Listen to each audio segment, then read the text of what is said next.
ఈ fermented foods గురించి చెప్పాం. ఫర్మెంటెడ్ ఫుడ్స్ అంటే పులిసిన ఆహారం అంటాం కదా. సో ఇప్పుడు కర్డ్ ఉంది, ఇడ్లీ బ్యాటర్, దోశ బ్యాటర్, ఇవన్నీ they are all fermented foods. So ఇవి తీసుకోవడం వల్ల మీ గట్ బ్యాక్టీరియాకి హెల్ప్ అవుతుంది. ప్రోబయోటిక్స్ గురించి, ప్రీబయోటిక్స్ గురించి మాట్లాడుకున్నాం. ప్రోబయోటిక్స్ అంటే ఏంటి? They are live bacteria.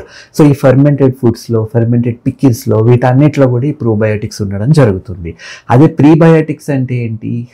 High fibre డైట్స్ని మనం ప్రీబయోటిక్స్ అని చెప్పుకోవడం. అంటే ఈ గట్ బ్యాక్టీరియాకి ఏదైతే ఆహారం ఉంటుందో దాన్ని ప్రీబయోటిక్ అంటాం. సో ఈ రెండింటి గురించి కూడా మనం మాట్లాడడం జరిగింది. వేటిల్లో ఎంత ఉంటుంది, ఏం తీసుకోవాలి, అండ్ న్యాచురల్ ఫైబర్ తీసుకోవడం బెటర్, అట్లాగే న్యాచురల్గా ఉండే ప్రోబయోటిక్స్ తీసుకోవడం బెటర్. ఇప్పుడు స్టడీస్ ఏం చెప్తున్నాయి, చాలామంది ప్రోబయోటిక్ క్యాప్సూల్స్ అని వేసుకుంటున్నారు. సో వాటిని తీసుకొని చెక్ చేసినప్పుడు దాంట్లో లైవ్ బ్యాక్టీరియా అన్నది అసలు ఉండట్లేదు, చాలా తక్కువ మోతాదులో ఉంటున్నాయి. అలాగని ఒకటే రకం ప్రోబయోటిక్ తీసుకుంటూ పోతే గట్ లోపల మీ గట్ లోపల దగ్గర 100 లక్ష కోట్ల బ్యాక్టీరియా ఉంటున్నాయి. అయితే ఒకటే రకం పెరిగిపోతే వేరేవన్నీ డైవర్సిటీ అన్నది ఉండట్లేదు.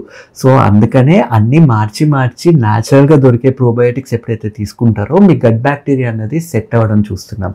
Thank you.